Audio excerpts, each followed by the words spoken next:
Hello everyone, good evening, good afternoon, Ram Ram, जय हिंद, नमस्ते, सत श्री अकाल सभी को भाई। आ जाओ सभी, क्लास लाइव हो चुकी है। आ जाए भाई सभी।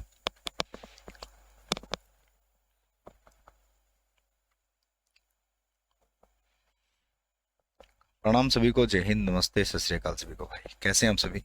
एक बार बताइए, वॉइस और वीडियो दोनों चीज़ें ठीक ठाक है क्या? वॉइस वीडियो दोनों चीज़ों का कमेंट कर दो। वॉइस वीडियो दोनों चीज़ ठीक है?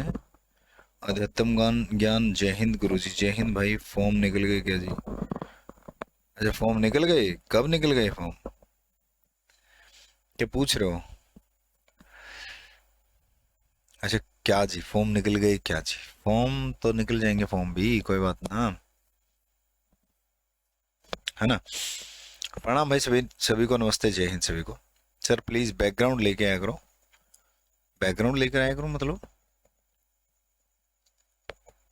सर स्टार्टिंग से होंगी ये क्लास? बिल्कुल भाई, स्टार्टिंग से होंगी। आज मैं बता करके चलूंगा सभी को। इस सीरीज के अंदर जो है मामला क्या होगा वो सारी चीज मैं बता देता हूँ आपको, है ना। कैसे होगा, इत्मीनान से सुनना सारी चीजें, है ना। तो इसके अंदर हम क्लास से करेंगे लगभग मेरे ख्याल से। अच्छा, ब्लैक बैकग्राउंड ब्लैक लेके आया करो, करेंगे कि ब्लैक बैकग्राउंड का पहले ही मैंने बताया था आपको। इशू रहता है ब्लैक बैकग्राउंड का कि ब्लैक इधर से ब्लैक हो तो उधर से सामने वाली सारी चीजें दिखाई देती है। अगर कमरे में कोई एंटर करता है तो वो भी दिखाई पड़ता है, ठीक है ना। सामने कोई खड़ा हो, जैसे खड़े होते हैं सामने, कई बार बच्चे खड़े हो जाते हैं तो सारा दिखाई पड़ता है यहाँ पर, फिर डिस्टरबेंस होती है। वो मुझे भी अच्छा नहीं लगता फिर, ठीक है ना। ठीक। तो देखो मेरे भाई, ये पाइथन की सीरीज है। पाइथन आपका एडवांस कंप्यूटर के अंदर शामिल है। एडवांस कंप्यूटर के अंदर पाइथन शामिल है। बेसिक आपको आता ही है, ठीक है ना। बेसिक आपको आता ही है, ये एडवांस वाली सीरीज है। और एक चीज़ इसमें ज़रूर ध्यान रखनी है आप लोगों ने सभी ने, वो क्या है, वो ये है कि आपका जो ये पाइथन की सीरीज होगी ये वाली, ठीक है ना। इस पाइथन की सीरीज के अंदर मैं बता दूंगा अभी क्लासें कितनी होंगी। पहले तो क्लास बता ही देता हूँ कितनी होंगी। ओहो, सिलेबस नहीं लगा क्या? ये आज साथ के साथ क्वेश्चन भी लगा रखे हैं भाई मैंने। राजस्थान सीईटी हुआ आज, आज एक राजस्थान सीईटी हुआ है, उसके क्वेश्चन लगा रखे हैं साथ के साथ आज मैंने, ठीक है ना। राजस्थान का सीईटी हुआ ना आज, तो उसके क्वेश्चन लगा रखे हैं। आप देख लेना एक बार राजस्थान सीईटी में कैसे क्वेश्चन आए हैं कंप्यूटर के, वो भी देख लेना आज। तो इसके अंदर जो आपकी क्लासें होंगी, आज मैं क्लास फीचर ऑफ पाइथन आपको करवाऊंगा, वर्किंग विद पाइथन इंटरप्रेटर कराऊंगा आपको। ये इंटरैक्टिव और स्क्रिप्ट मोड जो है कल आपको देखने को मिलेंगे। स्ट्रक्चर ऑफ प्रोग्राम कल आपको देखने को मिलेगा। हालांकि ये स्टेट का सिलेबस है, बट ये हरियाणा पुलिस का, सीईटी मेंस का, सीईटी का, हरियाणा वालों का, ये सभी का सिलेबस है। क्योंकि पाइथन पाइथन है, पाइथन के अंदर ये सारी चीजें जो है पूछी आती हैं। एस्टेट में भी सेम पूछे आते हैं और हरियाणा पुलिस में भी सेम पूछी जाती है, सीईटी मेंस में भी सेम पूछी जाती है। किसी को विश्वास हो तो क्लास देख लेना, वरना मत देखना, ठीक है ना। क्लियर है बात सभी को? हाँ, नहीं सिलेबस तो लगा दिया मैंने, चलो देखो। आइडेंटिफायर है, आइडेंटिफायर पढ़ेंगे। कीवर्ड्स हैं, कंस्टेंट वेरिएबल से बहुत सारे क्वेश्चन, टाइप्स ऑफ ऑपरेटर से बहुत सारे क्वेश्चन एचटेड में, सॉरी सीईटी में। Precedence of operator, data types, statement expression, यानी कि यहाँ से मेरे ख्याल से लगभग लगभग आपकी 5 से 7 क्लास बनेंगी। और इनके अलावा जो क्लासें बननी है वो 3 से 4 क्लास बननी है। कुल मिलाकर के मतलब आपकी 12 से 13 क्लास बननी है भाई। 12 से 13 क्लास जो है पाइथन की बननी है। यानी कि अप्रोक्सीमेट 15 दिन में मैं इस पाइथन को खत्म कर दूंगा आपका विद एमसीक्यू, ठीक है ना। अप्रोक्सीमेट 15 दिन में हम इसको खत्म कर देंगे विद एमसीक्यू भाई। तो अब देखो, तो इस सीरीज में क्या कुछ होगा। इस सीरीज में ये पाइथन होगी। पाइथन में मतलब ये समझ लो कि 15 क्लासेस विद एमसीक्यू लगा लीजिए, ठीक है ना। 15 क्लासेस आपकी होंगी। 15 भी हो सकती है, कम भी हो सकती है, मतलब जरूरी नहीं कि 15 ही होंगी, हो सकता है कि अब तक 12 हो, क्या अब तक 11 हो जाए। तो ये सारी की सारी जो क्लासेस होंगी आपकी लाइव जो रहेंगी, आपकी हर रोज रात को 9:30 बजे लाइव रहेंगी आपकी फ्री। और बाद में रिकॉर्डेड रहेगी ये पेड। रिकॉर्डेड जो ये क्लास होगी वो आपकी पेड क्लास होगी, फ्री है, ठीक है ना। रिकॉर्डेड होगी ये पेड क्लास। 89 रुपीज़ की मेंबरशिप के अंडर है, ठीक है ना। 89 रुपीज़ की मेंबरशिप है अपने चैनल पर, मेंबरशिप। उस मेंबरशिप को ज्वाइन करने के लिए आपको क्या करना पड़ेगा, मेंबरशिप को ज्वाइन करने के लिए वीडियो के नीचे ज्वाइन का बटन है, वीडियो के नीचे है एक बटन ज्वाइन के नाम से, तो ज्वाइन करोगे तो एक ही ऑप्शन आएगा 89 का, वहां पर लिखा आएगा PYQ प्लस मैराथन। क्या लिखा आएगा, PYQ प्लस मैराथन लिखा आएगा। PYQ प्लस मैराथन वाले मेंबरशिप को ज्वाइन कर लेना। उसी मेंबरशिप में ये पाइथन वाली ओपन हो जाएगी, उसी मेंबरशिप में और बहुत सारी एडवांस की क्लास पड़ी है वो भी ओपन हो जाएंगी, और उसी मेंबरशिप में ये PYQ की क्लासें भी ओपन हो जाएंगी आपकी, ठीक है ना। जितने PYQ हरियाणा के करवा रखे हैं वो भी ओपन हो जाएंगे। ये 89 रुपीज़ पर मंथ होते हैं, ध्यान देना जो नए स्टूडेंट है, पर मंथ होते हैं ये 89 रुपीज़, और ये हर महीने आपके अकाउंट से कटते चले जाते हैं, ऑटो पे बोलते हैं उसको, ऑटो पे लग जाता है, ऑटो पे, ऑटोमेटिकली पे हो जाते हैं ये।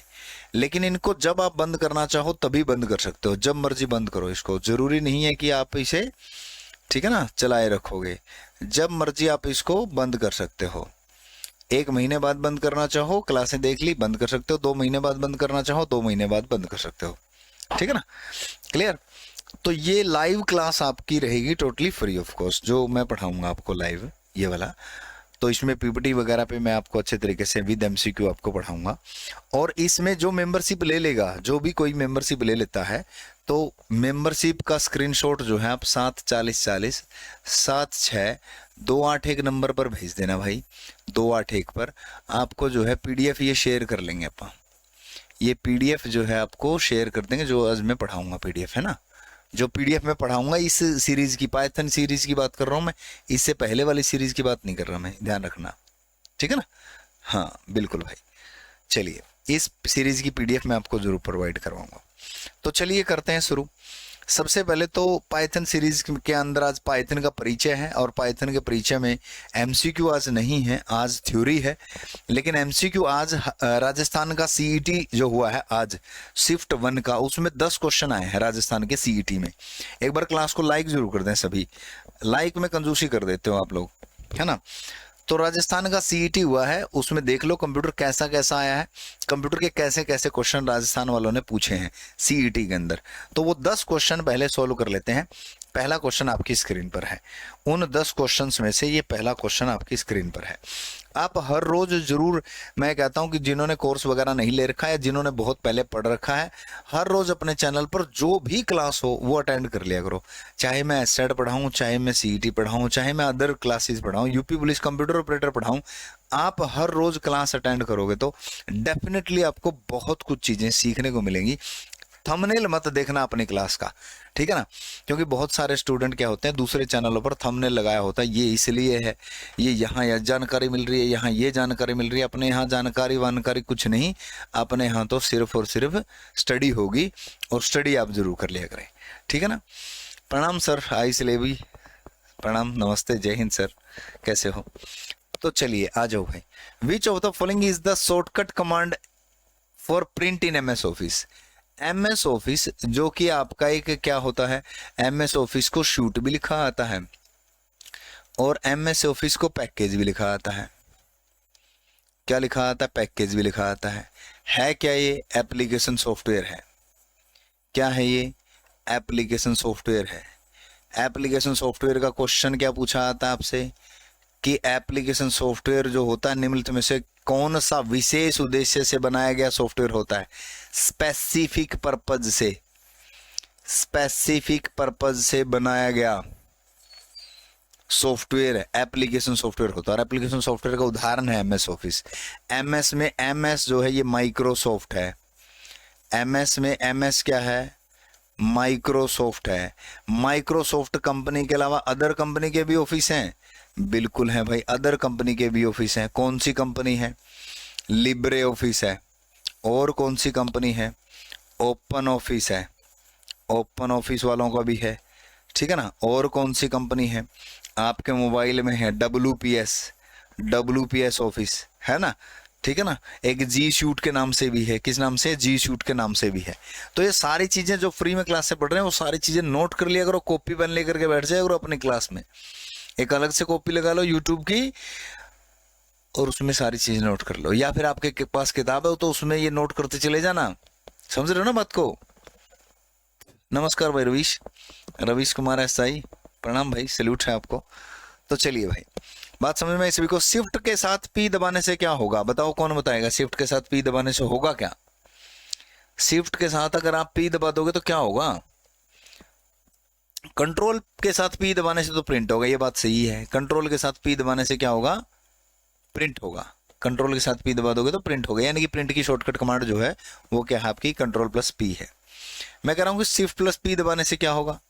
शिफ्ट प्लस कैपिटल पी दबाने से स्मॉल पी आ जाएगा, शिफ्ट प्लस स्मॉल पी दबाओगे तो कैपिटल पी आ जाएगा, ठीक है ना, उल्टा हो जाएगा।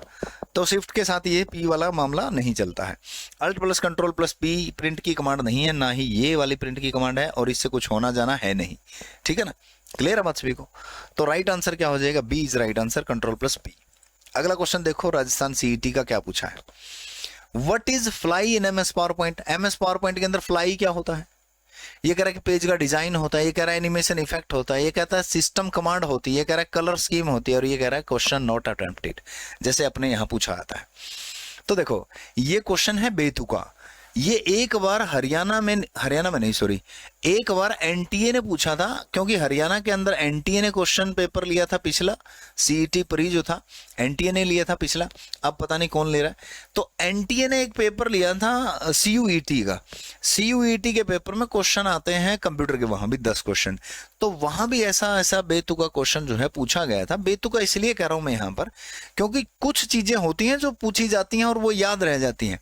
तो यहां पूछा, आप लोगों को, आप बच्चों को कैसे याद रहेगा फ्लाई क्या होता है? भाई टैब आपको याद रह सकते हैं, टैब के अंदर ग्रुप आपको याद रह सकते हैं, फाइल मेन्यू की चीजें याद रह सकती हैं, लेकिन जब इस प्रकार के क्वेश्चन पूछ लेते हैं, दिखाऊंगा ये क्वेश्चन कहां से था। तो फ्लाई जो होता है एनिमेशन इफेक्ट होता है। फ्लाई क्या होता है आपका? एनिमेशन इफेक्ट होता है। वैसे ध्यान रख लेना कि फ्लाई, बस इनको इस तरीके से ध्यान रख लिया करो, इनको डीप में मत जाओ। ऐसे क्वेश्चनों को सिर्फ जो करवा दिया उसको ध्यान रखो कि फ्लाई करवाया था सर ने, ये एनिमेशन इफेक्ट होता है, ठीक है ना, दैट्स इट। ये एनिमेशन के अंदर, एनिमेशन के टैब के अंदर, एनिमेशन का टैब होता है पावर पॉइंट में ऊपर। ये पावर पॉइंट के टैब होते कहाँ है? रिबन बार बोलते हैं इसको, रिबन बोलते हैं। ये सबसे ऊपर वाली पट्टी जो होती है रिबन बार होती है, टाइटल बार के बिल्कुल नीचे। तो इसके ऊपर ये टैब होते हैं, ट्रांजिशन का टैब, डिजाइन का टैब, इंसर्ट का टैब, होम का टैब। तो एनिमेशन एक टैब है। एनिमेशन के टैब के अंदर एनिमेशन है, एक टाइप एनिमेशन का फ्लाई इन, एक टाइप है अपीयर, एक टाइप है फिट। भाई कितने टाइप है इसके? तो सैकड़ों टाइप हैं, ऐसे कैसे याद रखेंगे इसके सैकड़ों टाइप को? तो इसलिए क्वेश्चन को बेतुका कह रहा हूं मैं, क्योंकि ये टाइप जो है ये तो प्रैक्टिकली करने वालों को भी याद नहीं रहेंगे। ये क्वेश्चन मेरे हिसाब से इस प्रकार से बेतुका क्वेश्चन हो जाता है भाई, ठीक है ना। लेकिन आप इस प्रकार का क्वेश्चन जो एक आया था उसको याद रख लिया करें भाई, ठीक है ना। क्लियर है बात सभी को? नेक्स्ट आ जाओ भाई, अगला क्वेश्चन ले लो। ये क्वेश्चन बड़ा जबरदस्त क्वेश्चन है। ये क्वेश्चन जो है बड़ा ही जबरदस्त क्वेश्चन है, यहां से नई चीज सीखने को मिलेगी। मैं तो बल्कि ये कह रहा हूं कि आप जो वो यूज करते हो, आप जिसने कोर्स भी ले रखा है, वो अपने कोर्स के अंदर इस चीज को जो मैं आज थोड़ी सी और ऐड करूंगा उसको ऐड कर लेना, नोट कर लेना। जो बुक लिए हो वो बुक वाले नोट कर लेना, जो कॉपी लिए हैं कॉपी पे नोट कर लेना, ठीक है ना। यहां कुछ आपको हो सकता है नई चीज देखने को मिल जाए। ये क्वेश्चन बड़ा जबरदस्त है। फ्लॉपी डिस्क का क्वेश्चन फंडामेंटल का क्वेश्चन, बेसिक क्वेश्चन है। क्वेश्चन कैसा? बेसिक क्वेश्चन है, लेकिन पूछा देखोगे, विच of the following is not true about floppy disk. Floppy disk के बारे में इनमें से कौन सी बात सही नहीं है पूछा है। यानी कि 4 है, इसका मतलब 3 सही है, 1 गलत है। तो कौन सी सही है? पहला हिंदी बता देता हूं मैं आपको। Data can only be read and write. Data can only be read and write. Data केवल पढ़ा जा सकता है। Data can only be read and write. केवल डेटा तभी पढ़ा जा सकता है जब write protect notch is closed और कवर। जब राइट प्रोटेक्ट एक क्लोज होता, नॉच होता है, नॉच होता है एक सुराख। फ्लॉपी डिस्क के अंदर एक सुराख होता है, इस तरीके से होल होता है। कह रहा है कि जब ये होल नजदीक हो, डेटा को केवल तभी पढ़ा जा सकता है। और ये जो होल होता है ये प्रोटेक्शन के लिए होता है। ये किस लिए होता है? प्रोटेक्शन के लिए होता है, ना कि मतलब इस तरीके से कि तभी पढ़ा जाएगा। प्रोटेक्शन किस चीज से करता है? By chance floppy disk damage हो जाए, क्या हो जाए? By chance floppy disk damage हो जाए, गिर जाए, वहां पर डेटा कोर्स सेव करने के लिए होता है अच्छे तरीके से। कौन लगा पड़ा है भाई, रुक जाओ, अभी मत कॉल करो, मैसेज करो यार, 2 मिनट तो रुक जाओ। चलो, तो उसको प्रोटेक्ट करने के लिए होता है ये वाला नोच, इसको नोच बोलते हैं भाई, इसको क्या बोलते हैं, नोच बोलते हैं, जो सुराख होता है, राइट प्रोटेक्ट नोच इसको कहा जाता है, ठीक है ना। और दूसरी ये बात जो ये कह रहा है कि डेटा केवल तभी पढ़ा जा सकता है, यही बात इसकी गलत है। ये कह रहा है कि डेटा तभी पढ़ा जा सकता है, डेटा तो ये बचाने के लिए, डेटा तो इसके बिना भी पढ़ा जा सकता है, इसके बिना जहां भी डेटा होता है फ्लॉपी डिस्क में डेटा पढ़ा जा सकता है। जरूरी नहीं कि डेटा तभी पढ़ा जाएगा जब डेटा इसके नजदीक होगा, इसके नजदीक होगा डेटा, ये कह रहा है कि इसके नजदीक होने पर ही डेटा पढ़ा जाएगा, ना ना ना, डेटा तो वैसे ही पढ़ा जाएगा। ये कह रहा है कि फ्लॉपी डिस्क जो बनी होती है वो बनी होती है माइलर प्लास्टिक से, माइलर कंपनी का नाम है, बनाने वाली है, तो बिल्कुल सही बात है, माइलर प्लास्टिक से बनी होती है फ्लॉपी डिस्क।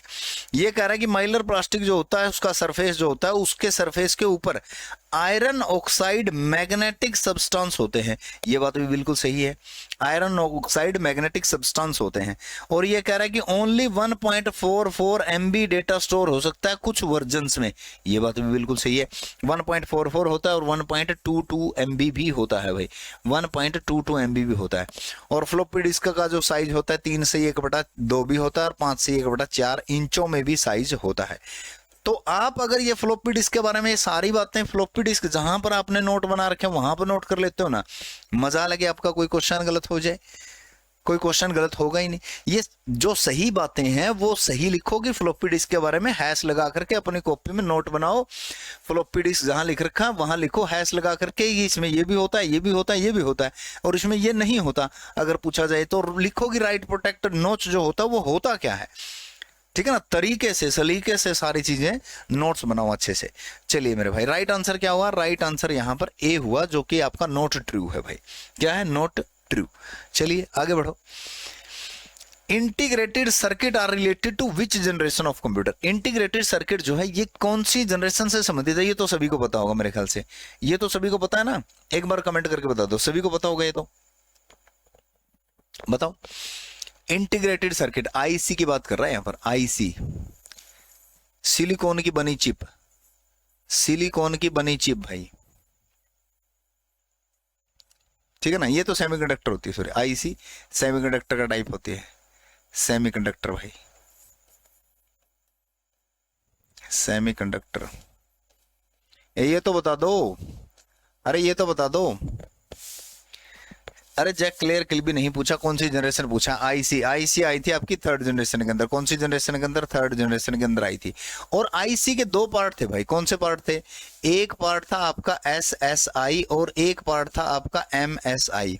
कौन से पार्ट थे आपके, एक एसएसआई और एक एमएसआई पार्ट था भाई। स्मॉल स्केल इंटीग्रेशन और मीडियम स्केल इंटीग्रेशन, ये क्या था आपका, स्मॉल स्केल इंटीग्रेशन, ये क्या था आपका, स्मॉल स्केल इंटीग्रेशन, और ये क्या था, इंटीग्रेशन था, ये इंटीग्रेशन, इंटीग्रेशन, और ये क्या था, मीडियम स्केल इंटीग्रेशन, ये क्या था मेरे भाई, मीडियम स्केल इंटीग्रेशन, ठीक है। और यहां पर ये सेकंड जनरेशन, जो सेकंड जनरेशन के अंदर ये कौन सी टेक्नोलॉजी थी, सेकंड जनरेशन के अंदर था मेरे भाई ट्रांजिस्टर, क्या था, और 4th जनरेशन के अंदर क्या था, LSI भी कह सकते हो, VLSI भी कह सकते हो, और 1st जनरेशन के अंदर क्या था, वैक्यूम ट्यूब, वैक्यूम ट्यूब, जिसे आप वाल्व भी कह सकते हो, वाल्व, जिसे आप वाल्व भी कह सकते हो मेरे भाई। राइट आंसर क्या हो जाएगा, 3rd जनरेशन, राइट आंसर क्या हो जाएगा यहाँ पर, 3rd जनरेशन भाई। चलिए आगे बढ़ो।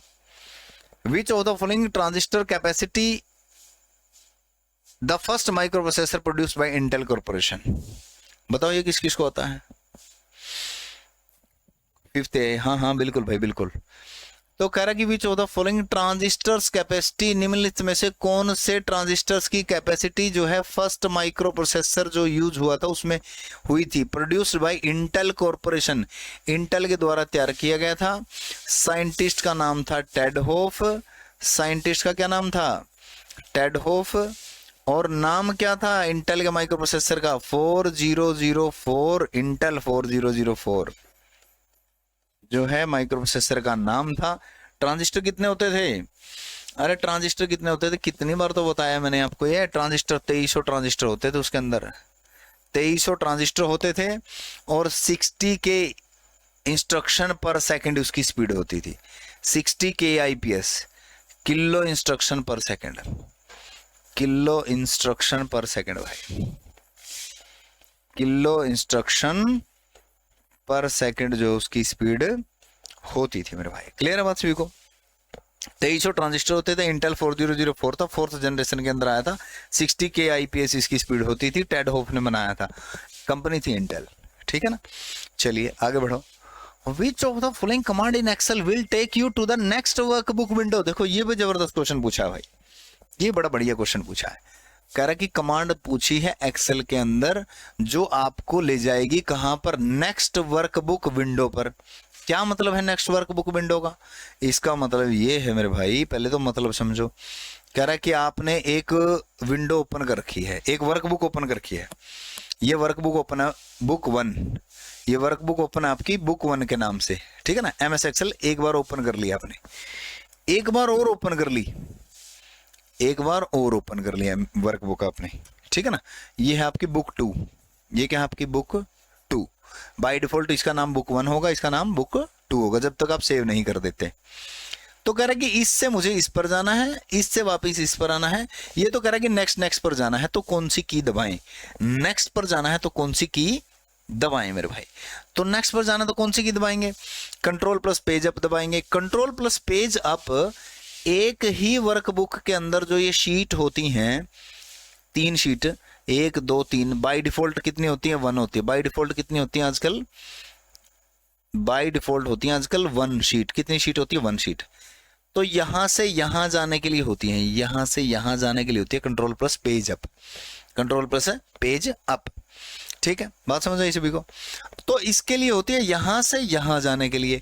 तो ये 2 प्रकार से क्वेश्चन पूछा आता है, ध्यान रखना। नेक्स्ट वर्कबुक विंडो पूछा आता है और नेक्स्ट विंडो पूछा आता है, वर्कबुक हटा दिया जाता है। जब यहां पर वर्कबुक हो तब तो आप रखना control plus tab, control plus tab इसकी शॉर्टकट की होगी।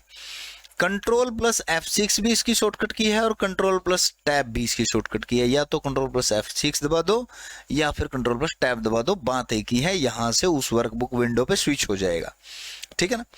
जब आप इसके बीच में किसी भी कोई भी शॉर्टकट की हो, उसके बीच में अगर शिफ्ट डाल देते हो, इसका मतलब वो एक्शन रिवर्ट हो जाता है। यानी कि शिफ्ट दबाओगे तो वापस यहां पर आ जाएंगे, शिफ्ट दबाओगे तो वापस यहीं पर आ जाएंगे, ठीक है ना। और विंडो में स्विच करने के लिए ये वर्कबुक ना लिखे, 2-3 विंडो हमने ओपन कर रखी हैं, हमने एक फाइल बनाने के लिए कोई चीज ओपन कर रखी है, फिर अलग से ब्राउजर ओपन कर रखा है, फिर अलग से हमने वीडियो चला रखी है। इन पर स्विच करने के लिए आपस में हम अल्ट प्लस टैब दबाते हैं। क्या दबाते हैं? अल्ट प्लस टैब दबाते हैं मेरे भाई। ALT, अल्ट प्लस टैब भाई। Right answer alt plus tab. यहां राइट आंसर क्या होगा? Control plus tab right answer होगा भाई। क्लियर है बात सभी को? ओके रिपोर्ट है। चलिए आगे बढ़ो। अगला क्वेश्चन देखो, 7वां क्वेश्चन कैसा पूछा था? विच of the following storage device can store the maximum amount of data?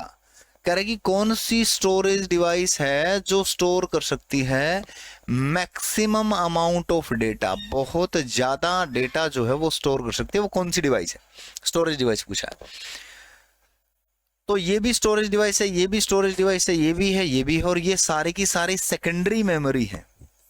ये सारी की सारी क्या है? आपकी सेकेंडरी मेमोरी है, ठीक है ना। और सेकेंडरी मेमोरी को और किस नाम से जाना जाता है?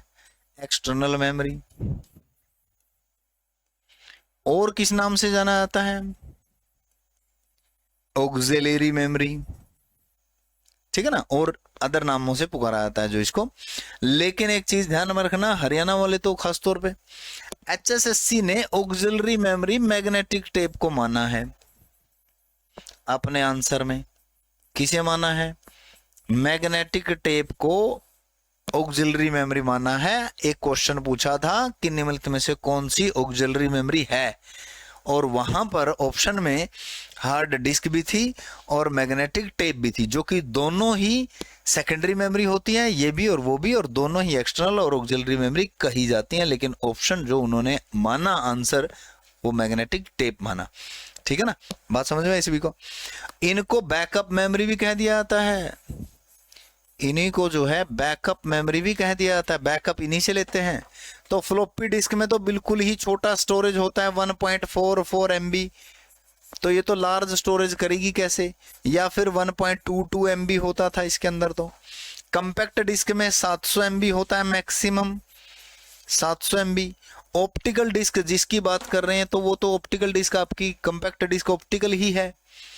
ऑप्टिकल डिस्क में आपकी कौन सी आ जाती हैं, CD आ जाती है, DVD आ जाती है और BRD आ जाती है। यहाँ से ज़्यादा कितना स्टोरेज हो जाएगा, ज़्यादा से ज़्यादा यहाँ पर 50 GB स्टोरेज हो जाएगा। कितना GB, 50 GB। लेकिन यहाँ सबसे बड़ी है फिर हार्ड डिस्क ड्राइव, यहाँ कितना GB आ जाता है, 1 TB, जो कि आपका 1000 GB के बराबर होता है अप्रोक्स। कभी सोचो सर ने गलत लिख दिया, अप्रोक्स 1000 GB के बराबर होता है भाई, बात समझ में सभी को। ओके, रिपोर्ट है।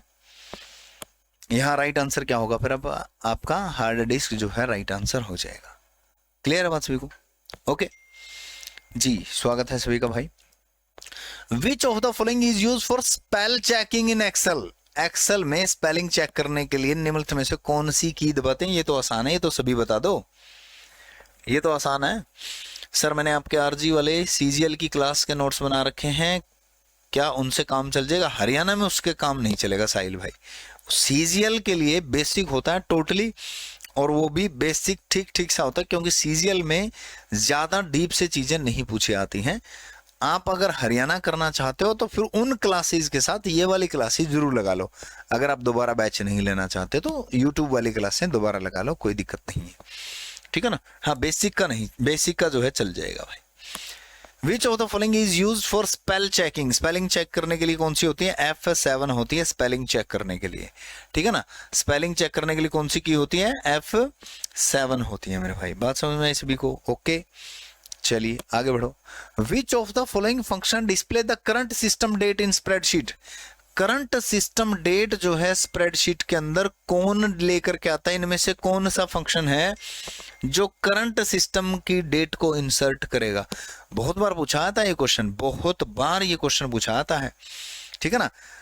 बताओ कौन सा है? तो देखो, फंक्शन को हमेशा इक्वल के निशान से शुरू किया जाता है, इक्वल के निशान से शुरू किया जाता है भाई, इक्वल से शुरू किया जाता है, शुरू होता है फंक्शन भाई, इक्वल से शुरू होता है फंक्शन आपका, ठीक है।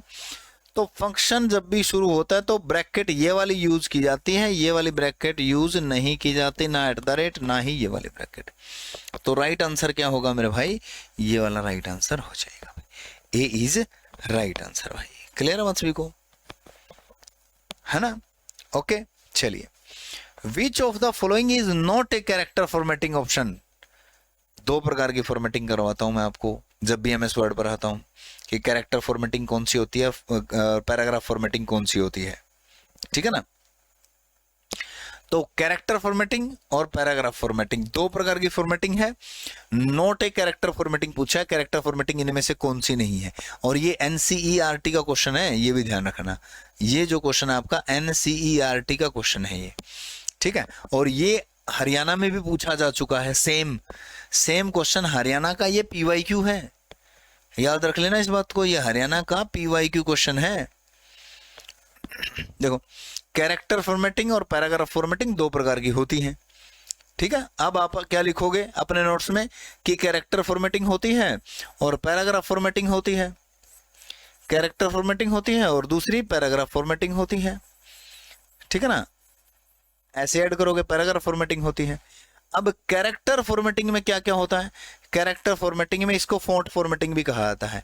फॉन्ट का स्टाइल आ जाता है, फॉन्ट के इफेक्ट आ जाते हैं, फॉन्ट का अंडरलाइन स्टाइल आ जाता है, अंडरलाइन स्टाइल, फॉन्ट का साइज भी शामिल हो जाता है। पैराग्राफ में क्या क्या शामिल होता है? पैराग्राफ में अलाइनमेंट शामिल हो जाता है, अलाइनमेंट, इंडेंटेशन शामिल हो जाता है, इंडेंटेशन और लाइन स्पेसिंग, तीन चीज शामिल होती है पैराग्राफ फॉर्मेटिंग के अंदर। ये तीन चीज हैं, पार्ट 1, पार्ट 2 और पार्ट 3। अलाइनमेंट, इंडेंटेशन और लाइन स्पेसिंग 3 होती है इसके अंदर, ठीक है ना। तो यहां पूछा है कौन सी कैरेक्टर फॉर्मेटिंग नहीं है, और मैंने बहुत बार कहा कि आपसे पूछा आता है निम्न में से कौन सी कैरेक्टर फॉर्मेटिंग नहीं है, निम्न में से कौन सी कैरेक्टर फॉर्मेटिंग है, निम्न में से कौन सी पैराग्राफ फॉर्मेटिंग नहीं है, और निम्न में से कौन सी पैराग्राफ फॉर्मेटिंग है। तो ध्यान रखना। तो अलाइनमेंट जो है कैरेक्टर की फॉर्मेटिंग नहीं है मेरे भाई, अलाइनमेंट जो है कैरेक्टर की फॉर्मेटिंग नहीं होती। फॉन्ट का स्टाइल पूछा था आपसे बार बार कि फॉन्ट का स्टाइल निम्न में से कौन सा है कौन सा नहीं है, तो 3 फॉन्ट के स्टाइल याद रख लेना, बोल्ड, इटालिक और रेगुलर, ये फॉन्ट के स्टाइल हैं। आपसे पूछेगा निम्न में से कौन सा फॉन्ट का स्टाइल होता है, कौन सा फॉन्ट का स्टाइल नहीं होता, तो रेगुलर होता है, बोल्ड होता है, इटैलिक होता है। समझ आ गई बात सभी को, और वो पैराग्राफ की फॉर्मेटिंग होती है, ठीक है ना। ओके रिपोर्ट, चलिए आगे बढ़ो। अच्छा आगे तो